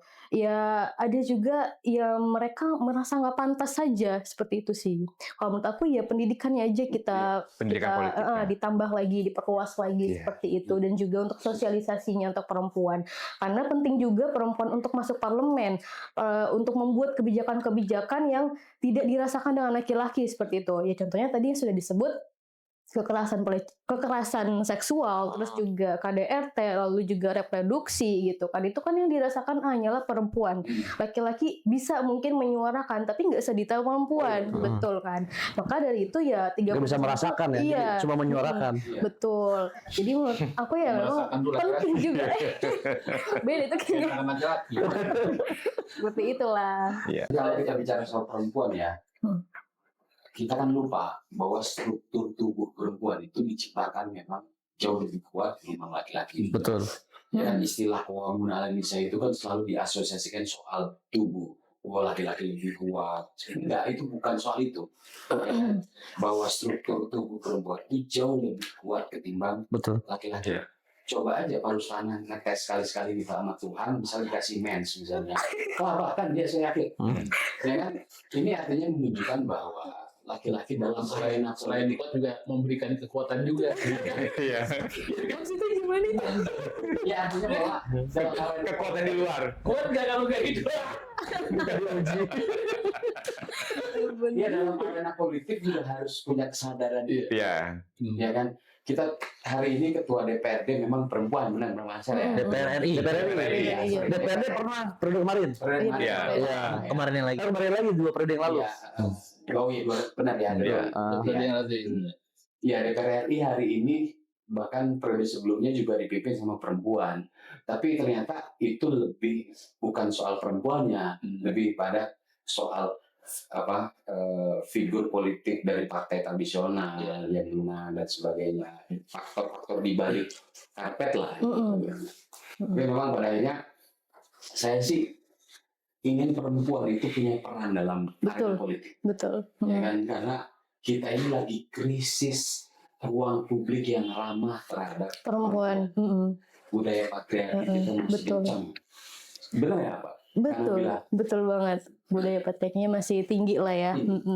Jadi kayak disebutkan tadi Kak Giri kalau nggak salah yang jelasin kalau laki-laki itu ya udah kan langsung membuat keputusan yang dia lihat ya udah dia buat keputusan. Tapi kalau perempuan itu tidak, dia melihat Gini, ada nggak sih kira-kira kiat atau metode yang berbeda misalnya melakukan pendidikan politik atau melakukan sosialisasi atau melakukan kampanye ke laki-laki dan ke perempuan?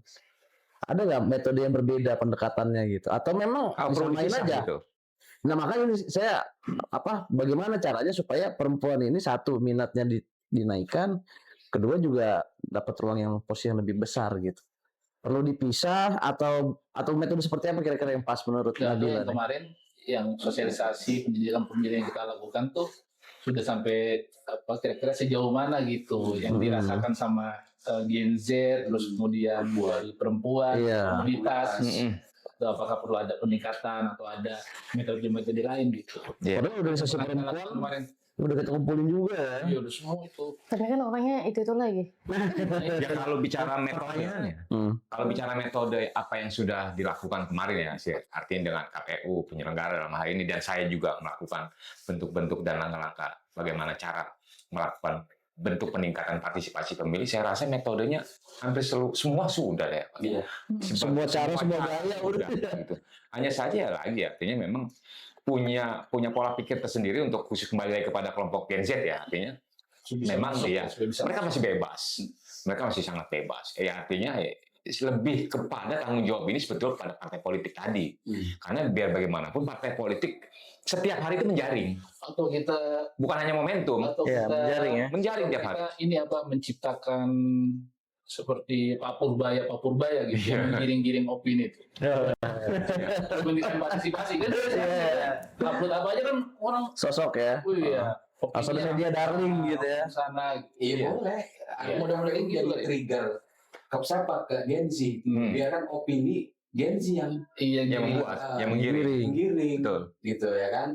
Karena kan salah satu karakter Gen Z dalam arena pertarungan politik ya, dia karakteristiknya ya, dia itu disebut dengan digital political engagement. Jadi mereka berkampanye di ruang digital, ya kan? Ya, jadi mereka melakukan memberikan opini, bahkan sampai level revolusi pun mereka nggak perlu berdarah-darah juga. Kalau kita baca cerita-cerita yang mana Ya. revolusi itu kan. Industri, revolusi Prancis, Proses. Iya. Mereka cuma klik Ketik. and share. Klik and share. Perlu tatap muka juga. Nggak perlu. Tapi terkonsolidasi ya. Iya. Iya. Dan mereka itu Gen Z atau perempuan, mereka punya kecerdasan yang khas ya di dalam dunia digital. Mereka memadukan antara apa yang disebut dengan offline dan online-nya itu mereka bisa mengkomunikasikan. Narasinya dibuat dulu di media platform digital, ya kan?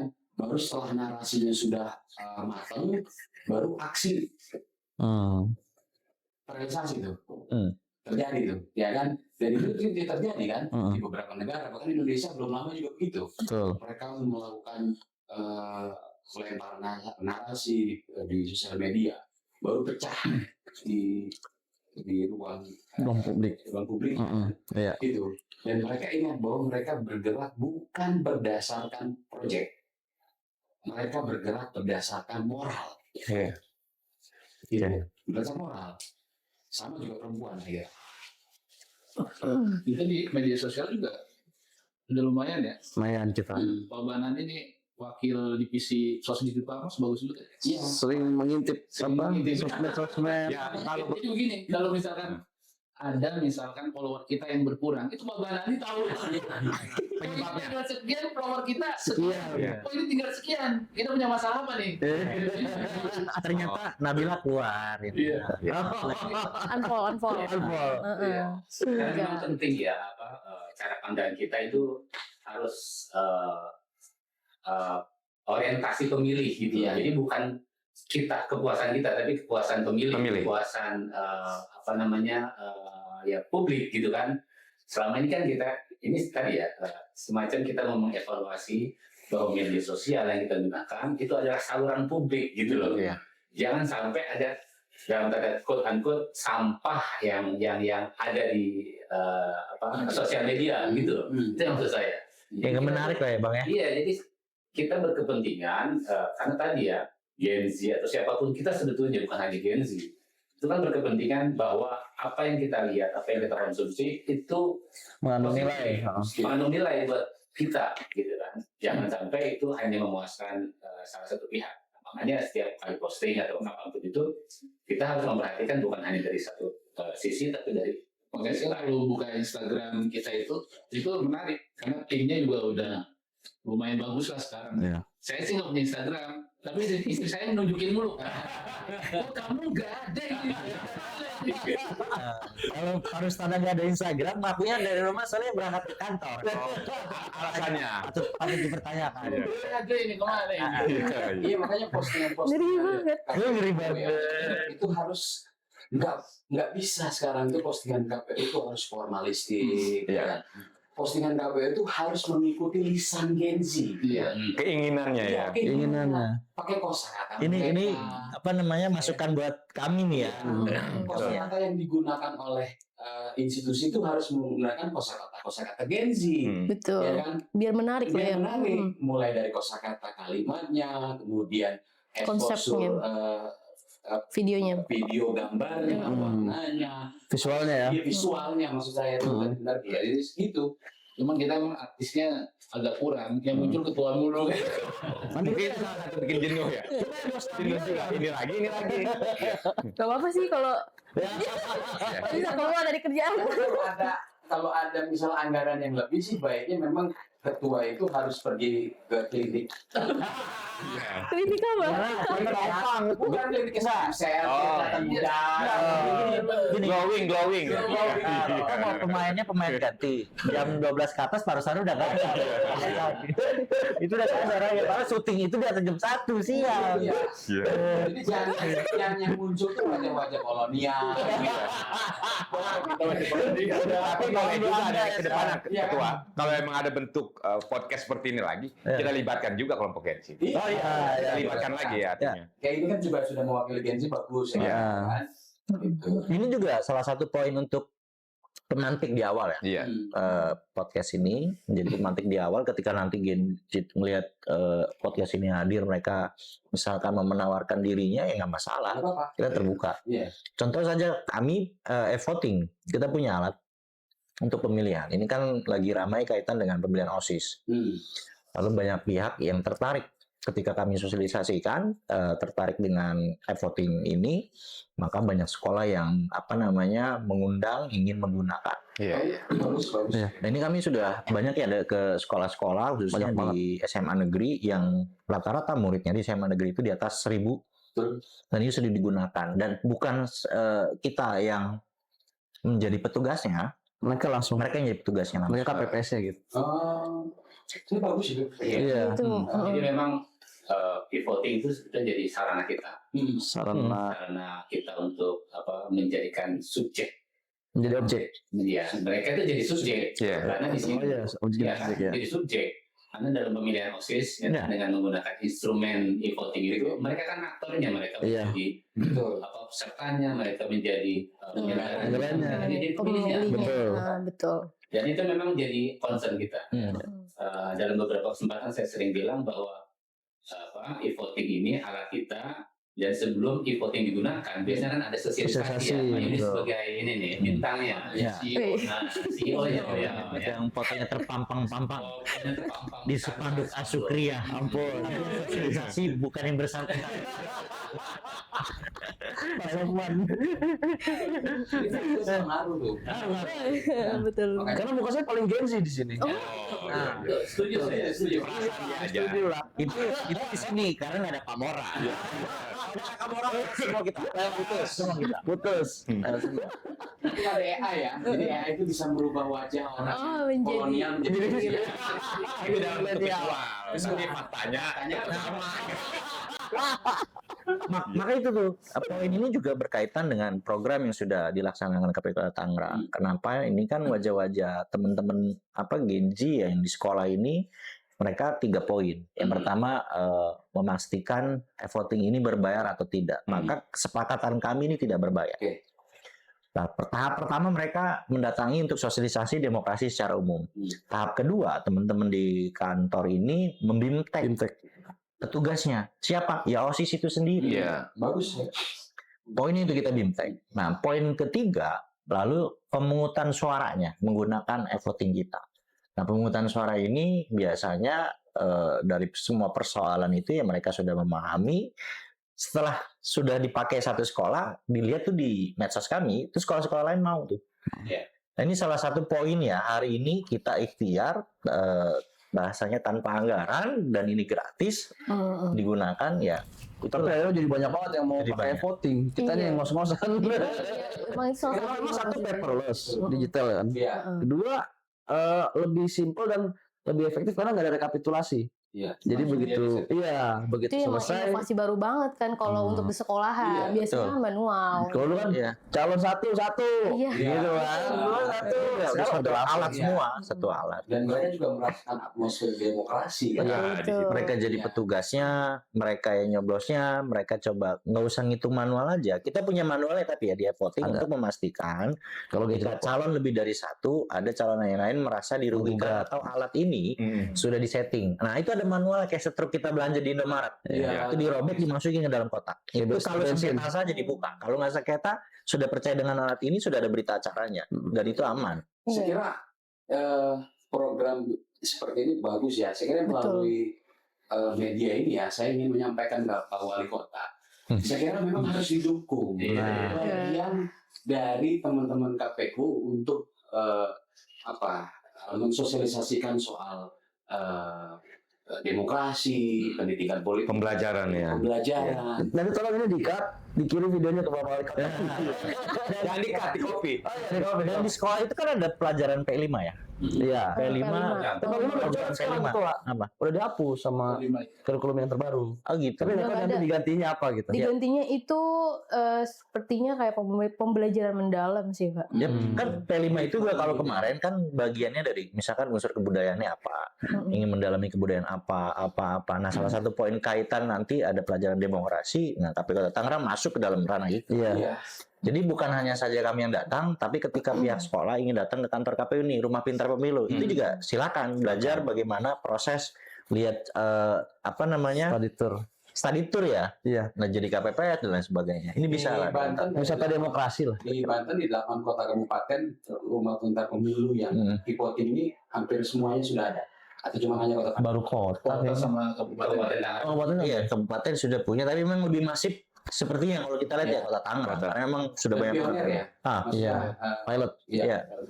Memang bagus juga sih Kak, maksudnya dengan adanya e-voting terus masuk ke dalam sekolah itu salah satu inovasi baru dan juga secara tidak langsung sudah mengedukasi untuk pemilih pemula. Betul. Seperti itu. Makanya Tinggal support anggarannya aja sih. ya, maksudnya bahwa pemerintah kota Iya. itu harus intervensi soal yang begini gitu. Iya. Mereka harus intervensi soal yang begini karena ini kan bagian dari pendidikan politik. Mereka nggak perlu harus mekanisme lembaga apa di OPD. Apalagi anak SMA itu udah punya hak pilih loh. Iya. Dan pemilu mungkin dia udah nyoblos. Ya memang alhamdulillah Pak Geri, kita sudah dapat support dari pemerintah daerah. Iya, kalau supportnya satu berarti tambahin lagi. Biar tambah support. Alhamdulillah. Sementara kan kita masih Kayaknya masih 0,001 deh. Lo dorong juga selain sama Kesbang, misalkan dinas Snack. pendidikan Iya. atau selain itu dinas apa yang ada keterkaitan sama kita. Iya, Untuk sementara ini masih dengan Kesbang. Kes bang aja. Iya, teman-teman KPU kan melakukan bimtek ke teman-teman Gen Z anak SMA Iya. juga perlu support juga menurut saya itu. Yang kalau kita kan enggak. Itu bintangnya bener-bener kayak KPPS loh. Ada sumpahnya, pengambilan sumpah, terus ada TP1 apa? KPP1, KPPS 2, pasti bener-bener persis lah. Iya, jadi bukan TPS. programnya didukung tapi teman-teman KPU-nya juga disupport. Dan partisipasinya tinggi ya, karena di sekolah itu mau nggak mau dia masuk sekolah, mau nggak mau nyoblos. Pasti Ya, tapi bukan hanya itu saja, apa namanya calon-calonnya juga anak muda. Ya kan namanya di sekolah masih muda semua calon OSIS. Dan ada lebih dari satu calon. Mau nggak mau kan mereka timnya satu sama lain berlomba-lomba ya untuk Pasti maksimal. mempengaruhi Iya. satu sama lain ya. Malah kadang konsultasi ke kita ini kita bikin kampanye nggak atau debat calon nggak? Ya udah Untuk bikin. tambahan. Iya. Itu lebih bagus sih. Iya. Yang seperti itu ya. Iya. Kan Kan pernah ya itu apa bikin debat kandidat, debat calon gitu. Dan wah keren banget sih menurut saya, maksudnya hari ini udah sampai sejauh itu Gen Z sudah melek banget dengan alam demokrasi kita. Iya, maunya simpel-simpel aja kan. Nah, Nggak mau yang manual-manual yang betul. pusing gitu. Kalau ada yang mudah kenapa yang sulit Iya, sih? betul. Bukan dibalik ya. Iya. Betul. Dan simpel memang simpel. Ini nggak mau terlalu prosedural lah Iya. Gen Z itu. Tapi secara umum, secara keseluruhan kaitan dengan partisipasi pilkada kan nggak hanya Kota Tangerang. Kalau di Tangerang Raya kita masih di atasnya Tangsel sedikit lah ya. Dan ini DKI pun kalau dibilang lebih bawah kita. Lebih menurun. lebih menurun partisipasi di pilkada. Kalau kita lihat kan calonnya agak sedikit menarik di DKI. Itu juga perlu kajian karena Jabodetabek juga ya. Ini agak sedikit menurun lah. Nah, ya usaha kita dan ikhtiarnya KPU entah tidak bicara saja sosialisasi ke Gen Z, terus misalkan perempuan dan kelompok-kelompok juga kami sadar betul di Kota Tangerang selagi masih orang itu punya hak pilih apapun itu dan siapapun itu kita sentuh. Baik yang sekolah berkebutuhan khusus dan lain sebagainya. Tinggal memang kekurangan-kekurangan apa saja nih yang sekiranya buat kita ke depan ya bisa antisipasi lah atau misalkan yang kurang-kurangnya kita tambal-tambal. Ya, karena kita melihat hari ini adalah semuanya era digitalisasi, ya, kita mau tidak mau harus juga ya mengaplikasikannya melewati itu juga, tapi juga jangan mengabaikan secara manual dan yang ini juga tetap harus kita lakukan juga upaya lain nanti biar semuanya sinergi, kombinasi aja ke depan. Kita tuh e-voting kita sampai kita bikin juknis. Ya, juknis sudah. Apa tata cara penggunaan e-voting. Itu juga jadi produk hukum kita. Kakak-kakak narasumber sekalian, mungkin kita kasih kesempatan closing statement terakhir nih. Terkait partisipasi yang tadi sudah kita bahas, keterwakilan Gen Z, perempuan sampai ke komunitas. Terakhir program-program KPU, kira-kira dari sudut pandang kakak-kakak sekalian seperti apa? Dimulai dari Kakak Marcel. Yang tua dulu nih. Iya dong. Aku tuh barusan ngomongin Gen Z, tapi yang dua dulu. Iya. Yang Pak Yudi sering dibalik begitu. Iya, maksudnya kan ngagetin orang ya. Ya artinya sebagai closing statement ya, tetap kita berupaya semaksimal mungkin karena biar bagaimanapun ini adalah tanggung jawab kita bersama semua pihak dan seluruh elemen masyarakat memang sudah menjadi satu kewajiban dan tanggung jawab kita dalam rangka partisipasi pemilih. Saya rasa itu aja, tidak banyak karena juga tadi udah panjang, udah lebar, udah semuanya kita bahas. Saya rasa itu, terima kasih. Baik, Kak Nabila. Oke, baik. Kalau dari aku, dari perspektif perempuan, lagi-lagi pendidikan untuk perempuan lebih ditingkatkan lagi ya, maupun di penyelenggaranya ataupun di peserta politiknya. Nah, sudah saatnya dunia menganggap perempuan itu bukan menjadi pelengkap, tetapi juga mengambil keputusan dalam politik. Terima kasih Kak Nabila. Terakhir Kak Geri. Ya. Hari ini kita menemukan faksi baru dalam arena pertarungan politik yang kita sebut sebagai gelombang baru, itu Gen Z. Dan dunia dibelah oleh dua faksi besar, kiri atau kanan. Sekarang ada lagi nih. Sekarang Ada lagi. nggak kiri, nggak kanan, nggak atas, nggak bawah. Ya kan? Mereka adalah Gen Z, ya kan, yang Gen Z yang tidak suka dengan pidato moral, ya kan? Mereka hanya ingin butuh kebijakan yang menyentuh ruang-ruang publik dan ruang-ruang privasi mereka. Dan yang paling penting adalah bagaimana kebijakan ini menyentuh privasi perempuan yang ramah. Terima kasih. Baik, terima kasih. Demikian. Ada yang ditambahkan? Cukup, Pinan? Cukup. Kepada para pemirsa demokratis nih yang ada di Teman pemilih. layar kaca, teman pemilih. Asik. Inilah podcast kita, podcastnya Mas Melati, KPU Kota Tangerang. Saya selaku pembicara mengucapkan terima kasih dan seluruh kerjasama tim Parhubmas Kota Tangerang mengucapkan terima kasih dan selamat. Ya, Terima kasih. ya untuk narasumber juga terima kasih. Kita tutup dengan Assalamualaikum warahmatullahi wabarakatuh. Waalaikumsalam warahmatullahi wabarakatuh.